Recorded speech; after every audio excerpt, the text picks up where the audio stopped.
কিন্তু এর আড়ালে লুকিয়ে আছে অনেক কিছু। প্রশ্নটি আপনারা শিরোনামে হয়তো দেখতে পাচ্ছেন যে কি মন্ত্র দিলেন শেখ হাসিনা, যেই মানুষটি, যেই একজন নেতা, তিনি ফাঁসির দণ্ড মাথায় নিয়ে বেঁচে আছেন, তিনি সেই ফাঁসির দণ্ডকে তোয়াক্কা না করে বীর দর্পে তিনি ঘোষণা করলেন দেশে ফিরবেন যাই হোক। আর তার এই ঘোষণায় যেন বিশ্ব মিডিয়া, যারা একজন ফাঁসির আসামির দিক থেকে মুখ ঘুরিয়ে নেয়ার কথা, উল্টো বিশ্বের সবাই, তাবৎ দুনিয়ার বড় বড় সব মিডিয়া, এমনকি মিডিয়ার বাইরের আন্তর্জাতিক মহল, যারা মাত্র কয়েক মাস আগেও শেখ হাসিনার দিক থেকে মুখ ঘুরিয়ে নিয়েছিল, বাংলাদেশ আওয়ামী লীগের থেকে মুখ ঘুরিয়ে নিয়েছিল, দেশের মানুষ মুখ ঘুরিয়ে নিয়েছিল, শেখ হাসিনার এমনকি মন্ত্র, যেই মন্ত্র দেওয়ার পরে সবাই এখন তার দিকে মুখ ঘুরিয়ে এনেছেন, মুখ তাকিয়ে আছেন। কোন ভরসা নিয়ে শুনবো? আমার সঙ্গে যুক্ত আছেন যুক্তরাষ্ট্রের প্রকৌশলী বিশ্লেষক ডক্টর আঞ্জুমান ইসলাম। আমি আপনাকে শুভেচ্ছা জানাচ্ছি, ধন্যবাদ জানাচ্ছি আমাকে সময় দেওয়ার জন্য। আশা করি শুনছেন আমাকে। জি ধন্যবাদ। আসসালামু আলাইকুম দর্শকদের। জি, আমি আপনার কাছ থেকে, আপনি বক্তব্য, শেখ হাসিনার যে সংবাদ সম্মেলন সেটি যেমন শুনেছেন, দেখেছেন, এর আগে যেহেতু আপনি প্রতিদিন ফলো করেন, আপনার কি মনে হয়, আপনি কোত্থেকে শুরু করবেন? যে এমন কি ম্যাজিক যদি বলি, অথবা মন্ত্রই বলি, যে কি মন্ত্র দিলেন শেখ হাসিনা? দারুণ বলেছেন, কি মন্ত্র দিলেন শেখ হাসিনা, মন্ত্রের মতোই। আমি বলবো যে হয়তো প্রেক্ষাপটটা ভিন্ন, কিন্তু 7ই মার্চের বঙ্গবন্ধু শেখ মুজিবুর রহমান রেসকোর্স ময়দানে যেরকম একটি ভাষণ দিয়েছিলেন, তার সেটার প্রেক্ষিত ভিন্ন ছিল, কিন্তু শেখ হাসিনার এই যে বক্তব্যটা, প্রথমে যে উনি বক্তব্যটা দিলেন এবং তারপরে উনি যেভাবে করে প্রেসকে মিট করলেন, এবং এটা আন্তর্জাতিক প্রেস, ভারতের যারা বিভিন্ন দেশের যারা আন্তর্জাতিক মিডিয়ার যে করেসপন্ডেন্স, তাদের একটা সম্মেলন ছিল। তো সেটা আমি বলবো যে তার ওজন অনেক বেশি ছিল এবং কাইন্ড অফ মঞ্চের মতোই।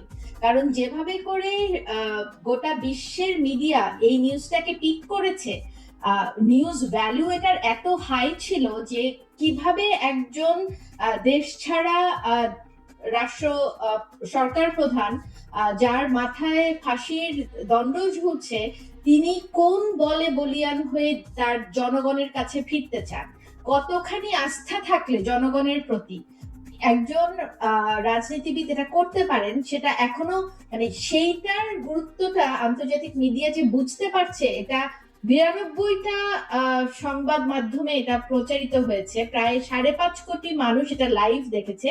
এখন এটা তো ইংলিশে ছিল, পুরো অনুষ্ঠানটাই ইংলিশে, সো অনেক বাংলাদেশের মানুষই হয়তো বুঝতে পারেননি লাইভে জয়েন করে দেখে।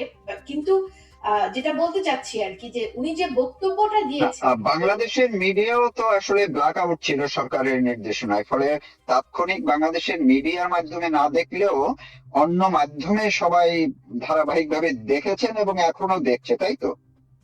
সেটাই, এখনো দেখছেন। কিন্তু ওই সময়টার কথা বলছি, 4.5 কোটি মানুষ ওটাকে লাইভ দেখেছে সারা বিশ্বে। তো মন্ত্রণাই একটা মন্ত্রই ছিল, মন্ত্রমুগ্ধের মতোই মানুষ আমরা অপেক্ষা করছিলাম যে উনি কি বলবেন, উনার দেশে ফেরার রোড ম্যাপটা উনি জানাবেন। উনি সবসময় বলে এসছেন উনি দেশে ফিরবেন, কখনোই বলেননি যে এটা একটা পার্মানেন্ট সলিউশন। যেহেতু নিরাপত্তার কারণে সেনাবাহিনী, বাংলাদেশ সেনাবাহিনী, উনি একজন মানে সিটিং প্রাইম মিনিস্টার হিসাবেই কিন্তু তাকে নিরাপত্তার খাতিরে ভারতে রেখে আসতে হয়েছিল। ইটস কাইন্ড অফ সাময়িক রিট্র্যাক্ট।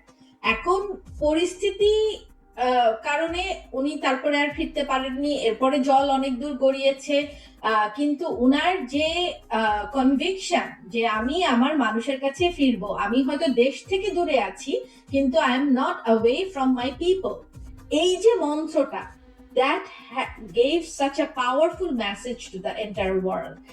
আরেকটা কথা বলি, আপনি দেখবেন যে বাশার আল আসাদ বা আরো যারা, যে ইভেন ইরানের শাহ যখন চলে গেছেন, ওনারা কি আর ফেরার কথা চিন্তা করেছেন? ওনারা ফেরার কথা চিন্তা করেননি। কিন্তু শেখ হাসিনা বাংলাদেশে ফিরবেন এটা উনি প্রথম দিন থেকেই বলে আসছেন। এরপরে উনি একটা সময় গিয়ে রয়টার্সে বললেন যে একটা দিনক্ষণ ঠিক করে আমি ডিসেম্বরে ফিরবো। এবার উনি একেবারে প্রেস কনফারেন্সে, আর গণতন্ত্রের একটা বড় অংশ হচ্ছে, ভিত্তি হচ্ছে সংবাদ মাধ্যমকে জবাবদিহিতা করা বা সংবাদ মাধ্যম কর্মীদের সামনে নিজের অবস্থান তুলে ধরা। তো সেটা ওনার স্ট্রেংথ। এক একটা মানুষ, এক একটা রাজনীতিবিদদের এক একটা স্ট্রেংথ থাকে না? তো শেখ হাসিনার স্ট্রেংথই হচ্ছে যে উনি গণমাধ্যম বান্ধব একজন প্রধানমন্ত্রী। ইভেন আপনার এই যে আমরা বলি যে বিশ্বের সর্ববৃহৎ গণতান্ত্রিক দেশ ভারত, সেই নরেন্দ্র মোদীর বিরুদ্ধে সবচেয়ে বড় সমালোচনা কি? উনি প্রেস মোকাবেলা করেন না, প্রেস কনফারেন্স করেন না। আর শেখ হাসিনার বিরুদ্ধে তার যে অভিযোগগুলো ছিল তার একটা হচ্ছে উনি অতিরিক্ত প্রেস বান্ধব। তার কাছে এই প্রেসের মানুষদের আসা যাওয়া আনা গোনা সেগুলোকে অনেকে অনেকভাবে কালারফুল ভাবে উপস্থাপন করেছে, কিন্তু তো উনার যেটা স্ট্রেংথ ওটাই উনি ইউজ করেছেন এবং ছক্কা পিটিয়েছেন আমি বলবো। দারুণ ভাবে উনি উপস্থাপন করেছেন ওনার পজিশন। এবং আরেকটা কথা একটু বলে নেই, যেহেতু বলছি, এরকম ভাবে উনি সাকসিংক্ট ভাবে একেবারে মানে টু দা পয়েন্টে বলেছেন যে কি কারণে 5ই আগস্ট ঘটলো, মানে যে প্রোগ্রেশনটা, যে তারা একটা অযৌক্তিক দাবির নিয়ে মাঠে নেমেছিল, যেটা ছিলই না, কোটা আগেই বাতিল হয়ে গেছে, সেটাকে তারা মাঠে নিয়ে তারা একটা সেন্সেশন তৈরি করলো, মানুষকে ভুল বুঝালো, ওটার সাথে তারা এই রাজাকারদের মিশিয়ে টিশিয়ে একটা স্লোগান দিয়ে পুরোটাকে একটা মানে মুক্তিযোদ্ধাদের এগেইনস্টের একটা আন্দোলনে পরিণত করলো এবং শেষ পর্যন্ত গিয়ে পুরো আর্সন, লুটতরাজ থেকে শুরু করে জানমালের মানে ভাঙচুর, কি এস্টাবলিশমেন্ট গুলোতে আগুন দেওয়া, মেট্রো রেল থেকে শুরু করে পুলিশ হত্যা করা, পুলিশ ফাঁড়িতে আগুন দেওয়া, এই যে পুরো জিনিসটা কি ঘটেছিল, এই পুরো জিনিসটা উনি আন্তর্জাতিক সংবাদ মাধ্যমে যেভাবে সাকসিংক্ট ভাবে তুলে ধরেছেন, এটা খুবই জরুরি ছিল। সাথে উনি এই যে মেটিকুলাস ডিজাইন শব্দটা, যে ডক্টর ইউনূসের মুখ দিয়ে নিউ ইয়র্কের ক্লিন্টন ফাউন্ডেশনের অনুষ্ঠানে প্রথম বের হলো মেটিকুলাস ডিজাইন, সাথে আবার আরেকটা যুক্ত করি, এই যে রিসেট বাটন টেপার কথাটা, যে 32 নম্বর ভাঙার প্রশ্নের উত্তরে ইউনূস বলেছিলেন যে এটা রিসেট বাটন টেপা হয়েছে, সুতরাং চাপা হয়েছে বাংলাদেশের, মানে 32 নম্বর ভাঙার প্রেক্ষিতে কিন্তু উনি কথাটা বলেছেন। সুতরাং এই পুরো প্রেক্ষিতটাকে যে উনি একটা মানে শর্ট একটা প্যারাগ্রাফের ভিতরে দিয়ে বিশ্ববাসীর কাছে তুলে ধরেছেন, এটা খুব জরুরি দরকার ছিল। ইট ওয়াজ নট মানে একটা খোলসের আড়ালে তারা একটা আন্দোলন করেছিল, যেটার উদ্দেশ্য ছিল শেখ হাসিনা একটা নির্বাচিত গভর্নমেন্টকে সরানো, এবং সরিয়ে তারা যে ক্ষমতা নিল, উনি আরেকটা শব্দ বলবো না, মানে একটা সেন্টেন্স বলেছেন যে তারা ব্যালটের মাধ্যমে আসেনি। তো গণতন্ত্রে যদি আপনি ব্যালটের মাধ্যমে না আসেন, তাহলে আপনি অসাংবিধানিক ভাবে এসেছেন। তো এই যে তাদের যে অসাংবিধানিক বা নিয়ম বহির্ভূত, আইন বহির্ভূত ভাবে ক্ষমতা দখল করা, এটাকে উনি বিশ্ববাসীর কাছে, প্রেসের কাছে নিয়ে এসছেন, যে কারণে সিএনএন এর মতো ইন্টারন্যাশনাল নিউজ মিডিয়াও এটাকে কিন্তু হেডলাইন করেছে ফটো কার্ড করে। তো এটাই হচ্ছে শেখ হাসিনা মন্ত্র। যে আপনি যে যথার্থই বলছিলেন, আমি এইটা ধরে প্রশ্নটা করতাম, কিন্তু আপনি যখন নিজ থেকেই ব্যাখ্যাটা দিলেন, খুবই চমৎকার ভাবে ব্যাখ্যাটা দিয়েছেন। কারণ আমার কাছেও মনে হয়েছে একজন সংবাদকর্মী হিসেবে যে শেখ হাসিনা অন্য সময়গুলোতে যখন তিনি কথা বলেন বা বক্তব্য দেন বা রাজনৈতিক বক্তব্য দেন, সেইখানে তিনি হয়তো বা কখনো কখনো একটু একেবারেই মানে অন্যভাবেও কিছু কথা বলেন, কিন্তু এইবারে তার যে বক্তব্য, অর্থাৎ প্রশ্নোত্তরের আগে যে বক্তব্য, অনেকটাই গুছানো এবং খুবই স্মার্ট, পয়েন্ট টু পয়েন্ট, যেটা আপনি বলেছেন একটার পর একটা পয়েন্ট। সঙ্গে আপনি যে বিষয়গুলো বললেন, যে তিনি পরিষ্কার করে বলেছেন যে রাষ্ট্রীয় সম্পদ যখন ধ্বংস করবে, জানমালের যখন ক্ষতি করবে, তখন রাষ্ট্র বা সরকারের দায়িত্ব কি হয়, প্রশাসনকে প্রশাসনের দায়িত্ব তাহলে কি থাকবে যদি তারা সেটা প্রোটেক্ট করতে না পারে? এইটা কিন্তু বিশ্ব মিডিয়ায় বেশ ফলাও করে আসছে ভেতরে। আরেকটা জিনিস আপনার কাছ থেকে একটু শুনতে চাই, তিনি যে রিকনসিলিয়েশনের কথা বললেন, এইটার মধ্যে একটা নতুন কোনো আপনি থিম পাচ্ছেন কিনা, একটা এক ধরনের মেসেজ পাচ্ছেন কিনা? মেসেজ বলতে রিকনসিলিয়েশনটা কখন আমরা ইউজ করি এখন এই প্রেক্ষিতে আমি যেটা বলবো, আমি যদি যে প্রাক্তন শিক্ষামন্ত্রী নওফেল বা হচ্ছে মহিবুল হাসান নওফেল বা যদি সজীব ওয়াজেদ জয়ের বক্তব্য আপনি দেখেন আর শেখ হাসিনার বক্তব্য, এই তিনটা যদি আপনি একসাথে করেন, তিনজন কিন্তু তিন ফ্রন্টে কথা বলেছেন। শেখ হাসিনাটা অনেক অনেক মানে আর্টিকুলেটলি পুরো পুরো প্রেক্ষিতটা তুলে ধরেছে, কিন্তু নওফেলও কিন্তু এই রিকনসিলিয়েশনের কথা বলেছেন। কিন্তু নওফেলের রিকনসিলিয়েশন আর শেখ হাসিনার রিকনসিলিয়েশনের মধ্যে মানে এই এই বক্তব্য দুটোর ভিতরে আমি একটু পার্থক্য পেয়েছি। শেখ হাসিনা সম্ভবত যেটা বলতে চেয়েছেন যে যারা সরাসরি এই কুই বলে এটাকে, আমি আজকেও আল আরাবিয়াতে একটা সাক্ষাৎকার দেখছিলাম, আমেরিকার ক্যালিফোর্নিয়ার এক প্রফেসরের সাথে একটা সাক্ষাৎকার দেখছিলাম আর কি। ওখানে কিন্তু তারা এটাকে কুই বলছে একেবারে সরাসরি, এটা কোনো মানে মুভমেন্ট বা এগুলো না, সরাসরি তারা এটাকে কুই বলছে। তো এইখানে যারা যারা এই কুয়ের সাথে জড়িত, সরাসরি জড়িত ছিল, ধরেন এরা মেট্রো রেল ভেঙেছে, পুলিশ হত্যা করেছে, আগুন দিয়েছে, যা যা করেছে, ইন্ডেমনিটির আওতায় যারা পড়ে না, তাদের সাথে তো আসলে আপনি কি, অনেকেই তো 4-4.5 লাখ মানুষ বাংলাদেশের ঢাকার রাস্তায় ছিল, আপনি কি সবাইকে দায়ী করবেন? না।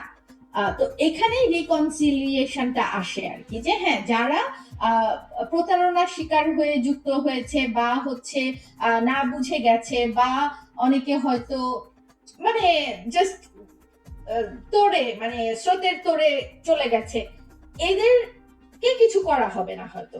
কিন্তু উনি কিন্তু এই কথাটা একবারও বলেননি যে যারা অন্যায় করেছে, যারা হচ্ছে এই প্রক্রিয়াটার এই অসাংবিধানিক প্রক্রিয়াটার সাথে সরাসরি যুক্ত ছিল, তাদের সাথে রিকনসিলিয়েশনের কথা সম্ভবত তার মানে আমি যদি একটু আর অন্যভাবে একটু মানে যাতে মানুষ সহজে বুঝতে পারে বিষয়টা, কি উনি এটা মিন করেছেন যে যারা অবশ্যই মুক্তিযুদ্ধের বিপক্ষের শক্তি, যারা 72-এর সংবিধানের বিরোধী পক্ষ, যারা বাংলাদেশকে স্বীকার করেন না, যারা বলতে চান বলেন যে সে বঙ্গবন্ধু শেখ মুজিবুর রহমান পাকিস্তানকে ভাগ করে অপরাধ করেছেন, এই অংশটা রিকনসিলিয়েশনের মধ্যে পড়বে না, তাই তো?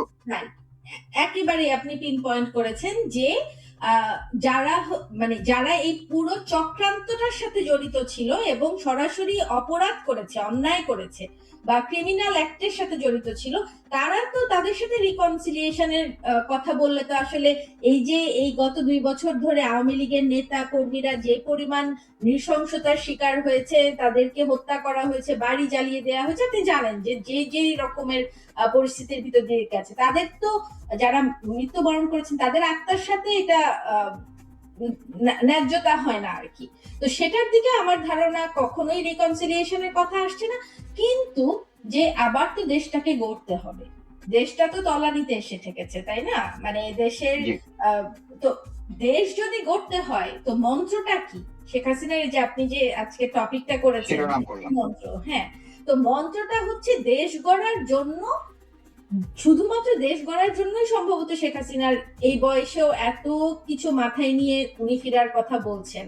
তো এবং সাথে আবার তো আন্তর্জাতিক মহলে বাংলাদেশের যে রকম একটা পরিচিতি হয়ে গেছে যে এটা হচ্ছে জঙ্গি উৎপাদন কারখানা, তো সেখান থেকে বের করে না আনলে তো আপনি আন্তর্জাতিক সহায়তা পাবেন না দেশ গড়ার জন্য, বিনিয়োগ থেকে শুরু করে ব্যবসা বাণিজ্য যাই কিছু।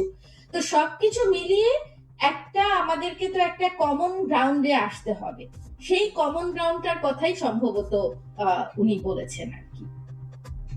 আমি আপনি মাঝখানে সজীব ওয়াজেদ জয়ের কথা বললেন, তিনি কিন্তু সাংবাদিকদের প্রশ্নের উত্তরে এমনকি তিনি আগে যখন নিজে বক্তব্য দিলেন তখনও কিন্তু আরেকটি জিনিস খুবই গুরুত্বপূর্ণ বলেছেন যে ভারতের দৃষ্টি আকর্ষণ করে যে পাকিস্তানের ইস্যুতে, পাকিস্তান অর্থাৎ ভারতের অন্যদিকে যে তারা বাংলাদেশকে যে পাকিস্তান বানানোর যে প্রক্রিয়া চলছে, সেই জায়গায় তিনি ভারতের দৃষ্টি আকর্ষণ করছেন। তো এই ক্ষেত্রে অনেকেই বলার চেষ্টা করছেন সামাজিক যোগাযোগ মাধ্যমে, দুদিন ধরে আমি দেখছি যে তার মানে কি বাংলাদেশে এখন যে সিচুয়েশনটি আছে, বা এই যে বিএনপি সরকার যে প্রতিবাদ জানালো, সেই ক্ষেত্রে এই পাকিস্তান পন্থীদের একটা তৎপরতা আর প্রভাব এই সরকারের উপরে দেখা গেল কিনা, ভারতকে তারা যেই ভাষায় প্রতিবাদ জানালো। ইউ নেইলড ইট। এই যে যে বিবৃতিটা তারা প্রকাশ করলো 9 বার না 11 বার এডিট করে, যে সমস্ত মানে অডিপ্লোম্যাটিক মানে অকূটনৈতিক ভাষা তারা ব্যবহার করেছে, as if like fist fight, যে মানে যুদ্ধেংদেহী একটা মনোভাবের দিকে যাওয়ার জন্য। তো এটা তো কারা ইনস্টিগেট করছে? এই মানে শেখ হাসিনা বা আওয়ামী লীগ যদি বাংলাদেশে যাতে যদি না ফেরে, তাতে লাভ টাকার কে চায়? ইউএসএ কি চায় যে শেখ হাসিনা না ফিরুক? এখন এটা আমার ধারণা চায় না, কারণ ইউএস এর একটাই উদ্দেশ্য যে তারা এখানে ব্যবসা করবে, তারা একটা বাণিজ্য চুক্তি করতে চেয়েছে, ইউনুস সেটাকে করে দিয়ে গেছে। তো সেই চুক্তিটার তারা মানে কিভাবে চুক্তিটা বাস্তবায়ন হবে, বা মানে তাদের আশাটা কি, তারা কি চায়? টাকা চায়। সেই ইস্ট ইন্ডিয়া কোম্পানির থেকে যদি এখন পর্যন্ত আপনি দেখেন, যারা সাম্রাজ্যবাদী তারা এখানে ব্যবসা বাণিজ্য করে এখান থেকে টাকা নিতে চায়। এখন বাংলাদেশের যে ইকোনমিক অবস্থা, তাতে তো এখানে ব্যবসা বাণিজ্য করে মানে তারা যে প্লেন বিক্রি করবে, টাকাটা কোথা থেকে আসবে? বাংলাদেশের তো এখন মানি তো রোল হওয়ার কোনো অবস্থাই নেই। তো আমি তো ইউএস এর কোনো আর এখানে মানে বরং হ্যাঁ, যদি চুক্তি করে এখান থেকে ব্যবসা করতেই হয়, তাহলে সবচেয়ে কেপেবল যে সিইও তার হাতেই দেওয়া উচিত। আপনি যদি পুরোপুরি ব্যবসায়িক মাইন্ডসেট থেকে দেখেন, আপনি ওটাই করবেন। বাকি থাকে কে? ভারতের তো এখন নিরাপত্তা নিয়ে এমন অবস্থা, এদিকেও যদি আরেকটা জঙ্গি কারখানা হয়, তাদের নিরাপত্তাও তো থাকে না। তো তাদের নিরাপত্তা যদি না থাকে, তাহলে সাউথ এশিয়াতে যে একটা শান্তিপূর্ণ সহ অবস্থান থাকলেই তো একমাত্র সাউথ এশিয়ার ওভারঅল ডেভেলপমেন্টটা হবে। আমি তো সেটার কোনো অবস্থা দেখছি না। তো আর বাকি থাকে চায়না, নেপাল, ভুটান আমি বাদই দিচ্ছি, কারণ তারা ধরেন একটু সেকেন্ডারি হিসাবে তাদের ইম্প্যাক্ট হয়। তো চায়না কি এখন মানে চায়নার অবস্থানটা এখানে একটু উইয়ার্ড।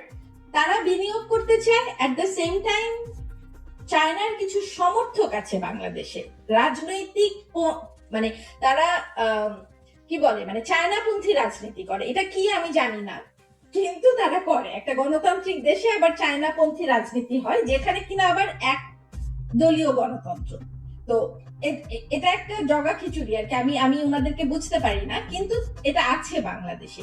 তো এই চায়নাপন্থী রাজনীতি যারা বাংলাদেশে করতে চায়, তাদের সম্ভবত ফান্ডটা চায়না থেকেই আসে, এবং বাংলাদেশে তারা সম্ভবত ওই বিনিয়োগটাই করতে চায়, মানে এখানে তাদের ব্যবসায়িক সম্পর্ক। তো একবার তো পাকিস্তানে বিশাল বিনিয়োগ করে, চায়না পাকিস্তান ইকোনমিক করিডোরের ওগুলোতে তারা বিনিয়োগ করে ধরা তো খেয়েছে, এখন তো তারা নিজেরাই পাকিস্তান থেকে টাকা ফেরত চাচ্ছে। বাংলাদেশে নাকি আরেকটা কি বাংলাদেশ মিয়ানমার চায়না করিডোর তারা নাকি প্রস্তাব দিয়েছিল, সম্ভবত তারা সরে গেছে। সাথে আবার যদি এই করিডোর হয় বা চায়না যদি এখানে ওরকম বিশাল লেভেলের ইনভেস্ট করে, আমার তো মনে হয় না ইউএসএ সেটাতে সম্মত হবে। যে ইউএসএও এখানে ব্যবসা করতে চায়, সেটাতে আবার ভাগ বসাবে চায়না। তো এখানে সুতরাং চায়নার জন্য এখানে বিএনপি সরকার থাকলো নাকি আওয়ামী লীগ সরকার থাকলো, এটা খুব একটা ম্যাটার করে না, as long as they get the business. তো আওয়ামী লীগ সরকারের সাথে তো চায়নার বিজনেস সম্পর্ক বেশ ভালোই ছিল। তো হয়তো বিএনপি আরো বেশি কিছু প্রতিশ্রুতি দিয়ে এসেছিল, কিন্তু সেটা কি তারা পূরণ করতে পারবে না। তো আলটিমেটলি শেখ হাসিনা বা আওয়ামী লীগের ফেরার মূল বাধা এখন সম্ভবত পাকিস্তান, এবং এটা পুরোপুরি ইগোসেন্ট্রিক। এবং তাদের যে কিছু বোধহয় ওখানকার পাকিস্তান সেনাবাহিনীর সাথে এখানকার মানে বাংলাদেশ সেনাবাহিনীর উঁচু স্তরের কিছু মানুষের বোধহয় কিছু যোগসাজশ আছে আর কি, তারা কিছু সামরিক বিনিময়ে পরিকল্পনা বিনিময়ের কিছু ব্যাপার স্যাপার আছে। তো এইটুকুই আমার ধারণা এখানে বাধাটা আর কি, যে শেখ হাসিনা বা আওয়ামী লীগের প্রত্যাবর্তনের বাধাটা সম্ভবত ওই একটা জায়গাতে এসে ফালক্রাম আর কি, মানে এইটা ঠিক হয়ে গেলেই সম্ভবত ঠিক মানে এই ফেরাটা স্মুথ হওয়ার কথা আর কি। তো আন্তর্জাতিক অঙ্গন থেকে আমি একটা বাধা ছাড়া আর কিছু দেখছি না। আর আর যদি দেশের অভ্যন্তরের রাজনৈতিক ক্যালকুলেশন বলেন, হ্যাঁ বিএনপি অবশ্যই চাবে না আওয়ামী লীগ ফিরুক, কারণ আওয়ামী লীগ এখন তাদের জনপ্রিয়তার তুঙ্গে আছে। 70 সালের ইলেকশনের পরে সম্ভবত এত জনপ্রিয়তা আওয়ামী লীগের আর কখনো ছিল না। তো সেখানে আওয়ামী লীগকে রাজনীতি করতে দেওয়া মানে তো আসলে রাজনৈতিক ভাবে বিএনপির নিজের পায়ে নিজের কুড়াল মারা, তাই না? যে কারণ আপনি ব্যালটের মাধ্যমে আসতে চাইলে তো আপনার জনপ্রিয়তাটাকেই মূল ফ্যাক্টর হিসেবে গণ্য করতে হবে। তো সেখান থেকে আমি আমার যেটা আমার ক্যালকুলেশন সেটা হচ্ছে মানে বিএনপি এটা কখনোই নিজে থেকে রাজি হবে না যে শেখ হাসিনাকে এখানে মানে উনি ব্যাক করুক বা আওয়ামী লীগ ব্যাক করুক বা আওয়ামী লীগকে তারা নিষেধাজ্ঞা তুলে এমনিতে দিবে না, যদি না কোনো আন্তর্জাতিক প্রেশার তাদের উপরে। আমি আপনার সাথে এসতে আরেকবারও এই কথাই বলেছিলাম যে এই ক্যালকুলেশনের সাম্যতা না আসলে আমি এটা দেখছি না। তো আমার ধারণা ওই যে শেখ হাসিনার যে মন্ত্রটা, আমার ধারণা উনি ওই মন্ত্রটা তৈরি করে ফেলেছেন, ক্যালকুলেশনের মানে ভারসাম্যটায় উনি চলে এসছেন আমার ধারণা আর কি। যে আমি শেষ করব এই মন্ত্র দিয়েই, সেটি হচ্ছে যে একটা তো বুঝলাম যে উনি যে ঘোষণা দিয়েছেন আসলে এক ধরনের বিশ্ব মিডিয়ার কাছে এটা চমক হয়ে দাঁড়িয়েছে, একটি চমকপূর্ণ একটি খবর। পাশাপাশি আন্তর্জাতিক যারা আছেন মহল, কূটনৈতিক মহল, সবার এক ধরনের একটা তারা একটু মানে চমকে গেছেন রীতিমতো তার এই যে তার ঘোষণাটায়।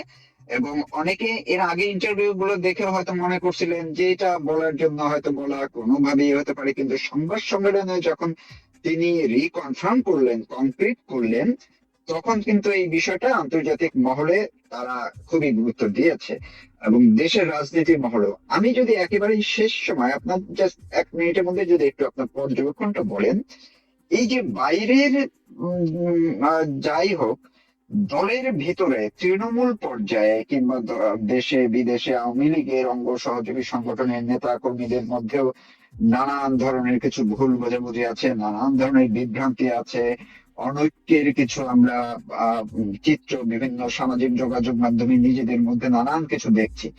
শেখ হাসিনার এই মন্ত্রটা মানে দেশে ফেরার একদম ফিরবেনি, এই মন্ত্রটা কি ওই বিভেদ বিভক্তি এবং বিভ্রান্তি এইগুলো দূর করার জন্য সমানভাবে কাজ করলো কিনা, করবে কিনা?